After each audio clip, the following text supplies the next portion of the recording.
12 में जितने विद्यार्थी हिंदी मीडियम के हैं वो लोग कृपया वाष्प दाब वेपर प्रेशर के लिए आप न्यूमेरिकल का पहला हिस्सा आप देखें। वाष्प दाब में हम एक थ्योरी बता दिए थे, वो था किसी भी लिक्विड में, किसी भी तरल में जब वाष्पशील घुले डाला जाएगा तो उसमें याद कीजिए हम आपको दो फार्मूला बताए थे। उन दोनों फार्मूला को आप एक एक करके चेक करें।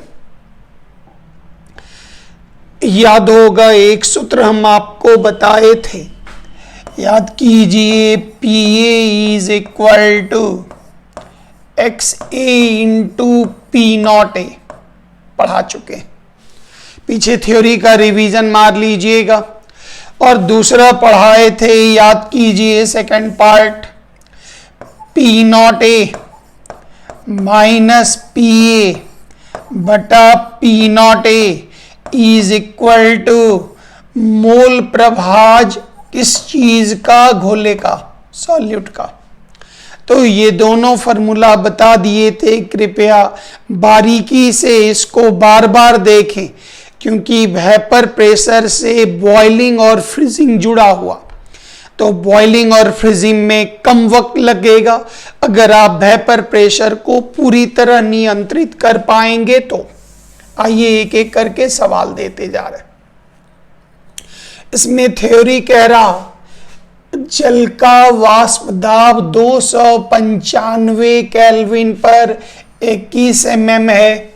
जल मतलब हो गया घोलक, उसका वाष्प दाब कितना दिया गया, 21 मिलीमीटर दिया गया। कहता है 6 ग्राम यूरिया, घोले आपका यूरिया हो गया 6 ग्राम। याद कीजिए यूरिया का सूत्र,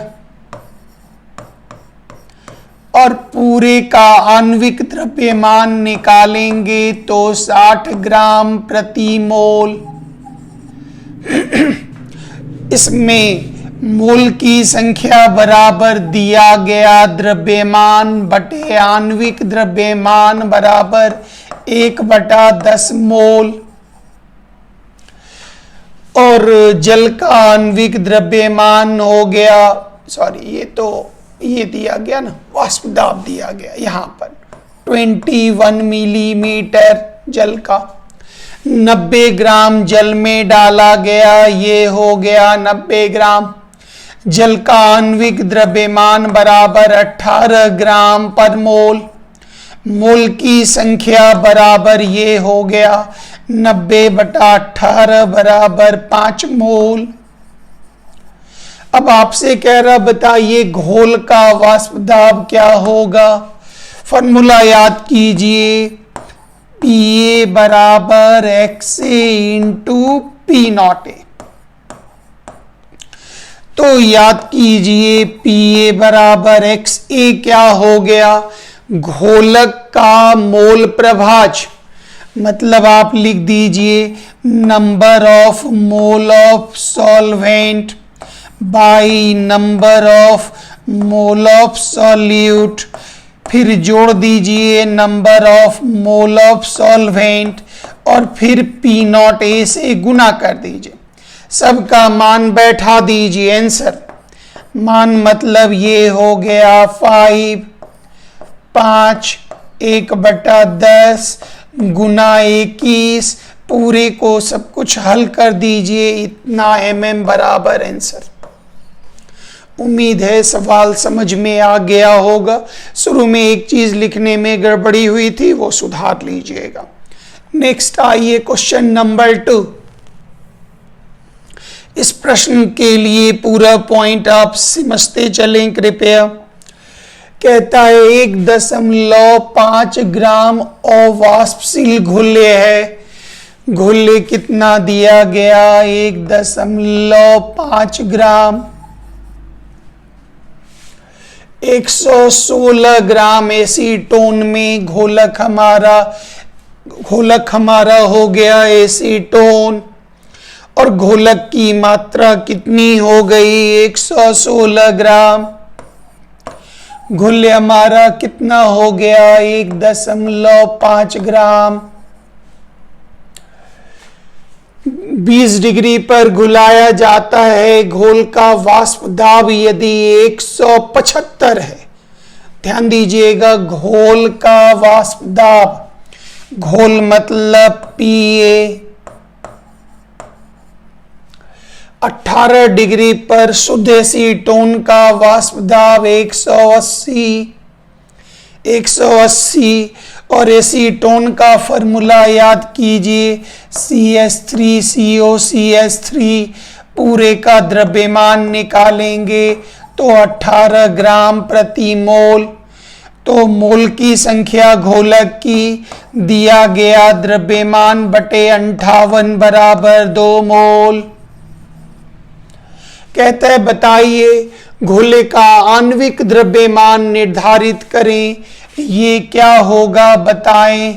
बहुत इजी है, आराम से निकाल लीजिए, दोनों प्रकार का सूत्र लगा सकते, Pa बराबर XA इंटू P0A, याद कीजिए 175, यहां पर 180 को नीचे ले आइए, यहां हो जाएगा घोलक के मोल की संख्या बटे घोले के मोल की संख्या प्लस घोलक के मोल की संख्या, मतलब 175 बटा 180, ये मोल कितना हो गया, तो 2 बटे 1.5 बटा m जोड़ 2, तिरछा तिरछी गुना मारिए और m का मान निकाल लीजिए। कोई बच्चा ये चाहे जो हम दूसरा वाला फॉर्मूला लगा के निकालना चाहें तो आराम से निकाल लीजिए, कोई प्रॉब्लम आपको नहीं होगी। तो ये फॉर्मूला आपका, this is your numerical number 2। आइए तीसरे अंक एक सवाल पर चलें। कहता है शुद्ध जल का वाष्प दाब 373 केल्विन पर इतना है। शुद्ध जल मतलब P0A बराबर कितना, ग्लूकोज के जलीय घोल का वाष्प दाब कितना है, घोल का वाष्प दाब 755। तो आप ये बताइए जो घोले का मोल प्रभाज क्या होगा बताएं। तो याद कीजिए, यहां से दोनों विधि लगा सकते, P0A minus Pa by P0A is equal to mole प्रभाज घोले का। आप आराम से ये मान डायरेक्ट निकाल लीजिए, कितना निकला 760, 755 बटा 760 बराबर घोले का मोल प्रभाज बराबर आंसर। आराम से गुना भाग करके निकाल लीजिए। कोई बच्चा ये चाहे जो नहीं, हम दूसरी विधि से जो पहला फॉर्मूला था हम उसी से निकालना चाहते हैं, निकाल लीजिए। तो ये हुआ Pa बराबर, यहां पर याद रखिएगा ये होता घोलक का मोल प्रभाज गुना P0A। तो Pa का मान अभी तुरंत आपको याद कीजिए कितना मिला, 755। P0A का मान कितना मिला, 760। तो ये निकला 755, भाग दे दीजिए 760। आपको क्या मिल गया, घोलक का मोल प्रभाज। लेकिन आपको क्या चाहिए, घोले का मोल प्रभाज।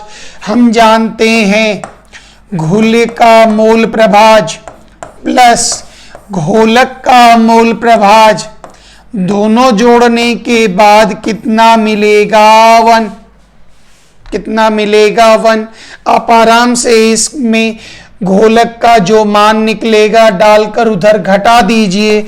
उम्मीद है आप घोले का मोल प्रभाज आसानी से निकाल पाएंगे। आइए जरा अगले सवाल की तरफ देखें। 50 ग्राम पदार्थ को, आ जाइए, 50 ग्राम पदार्थ को 900 ग्राम जल में 900 ग्राम जल में घुलाया जाता है। वाष्प दाब का सापेक्षिक अवनमन का मान इतना है। वाष्प दाब के सापेक्षिक अवनमन का फॉर्मूला होता, थ्योरी खोलकर देख लीजिएगा, 0.007। थ्योरी से रिवीजन मारिएगा। कहता है पदार्थ के आणविक द्रव्यमान की गणना करें। यहां कर दीजिएगा, मोल कितना होगा 50/m। गोले का आणविक द्रव्यमान, जल का आणविक द्रव्यमान 18 ग्राम प्रति मोल। दिया गया द्रव्यमान, तो ये आपको कितना प्राप्त हुआ, 50 मोल प्राप्त हुआ। और याद कीजिए 0.007 बराबर ये क्या होता, तो मोल प्रभाज होता गोले का। और ये आप कैसे निकालेंगे, तो गोले के मोल की संख्या बटे घोले के मोल की संख्या जोड़ घोलक के मोल की संख्या। तो यहाँ पर तो आप हमेशा नेग्लेक्ट कर दिया कीजिएगा, हटा दिया कीजिएगा, क्योंकि इसकी तुलना में ये मान बहुत छोटा होता। आराम से कर लीजिएगा।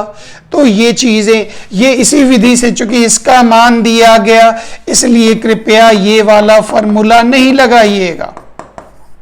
चूंकि ये इसी का मान दिया गया, इसलिए कोशिश करिएगा जो इसी को बना करके हम इसी आधार पर काम कर सकें।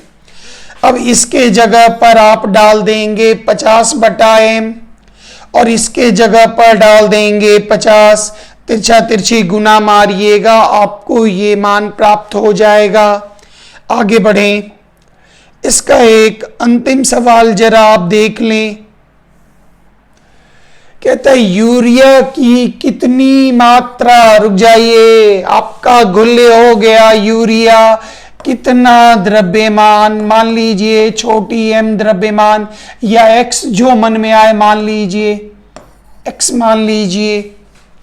180 ग्राम जल में, बहुत बढ़िया, 180 ग्राम जल का आणविक द्रव्यमान 18, मोल की संख्या 180/18 बराबर 10। ताकि 10% की कमी हो जाए, परसेंट मतलब तुरंत आ जाइएगा 100, 10% कम जाए मतलब कितना हो गया 90। कहता है बताइए कितनी मात्रा, और यूरिया का आणविक द्रव्यमान सबको पता होगा 60, तो मोल कितना निकला x/60। आराम से आ जाइए फॉर्मूला में, Pa बराबर XA इंटू P0A। Pa का मान 90, P0A को नीचे भाग दे दीजिए 100। ये हो गया घोलक का मोल प्रभाज। सॉरी, ये हो गया घोलक, यहां हो गया घुल, फिर यहां डाल दीजिए घोलक।